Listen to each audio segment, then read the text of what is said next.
Dakika dagahi Abiyyi amman sirrasika ya Abiyyi Ahmad dagahi adero ya kisha konkoda mika ha dagaro hanga fete fi giboden tante zero sila dawan isa qabani gudunfu hanga wattarame gallakkisu dhufu horofa nyaakisu hanga inni qufu samboda inni nu Oromiyaan dhufu dagahi amalle ya namicha dhibde gana hinjiraatu mataa kee ol qabde Oromiyaa nyaachuuf Oromoo ol qabde qayroon sitti kaatee bakka seentu dhabde wanni sabata takka sin jaalatu mee eenyumaaf jettee akkana lafaatu widdeellaa mililik yaa namticha xaasa hakarran debin yobante sarasasa ifnu sadachisu facafta basasa yago wason beekin galana ratese oso sigangalchu nachatti sigeyse tirfi mala so italen cafanteyse goto Oromo jeft hayota Oromo khayituf malifi naftanya khayti gammachisu dafi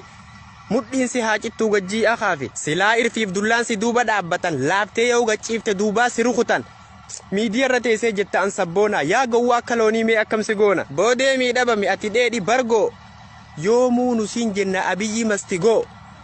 osame jidduman takkar dhufe gaafi namni acaalu jeese Oromoo jechuufi nama jeesuun beeynu harki keenya saafi ifirraa maysuufi waan feete wacaafi nuti addaan beeyna xirrachaafi xaafi Kalaisahu hindumin arrasu mantanu obsa abba irreme karabin bulon arraya se dersa haqa falmanni mo atashri abba dafannisa wallahi billahi arkuf jirtan kanas rabbini albasa hundi fayyan kabu warri disti jarasan nyaate dirkuma ha godu male bardubin arka wal nyaate ya da khamin biya jara gurba sammun sama shente fi duse isa wageysa angotante muddin citte biiznillah angotante muddin citte bo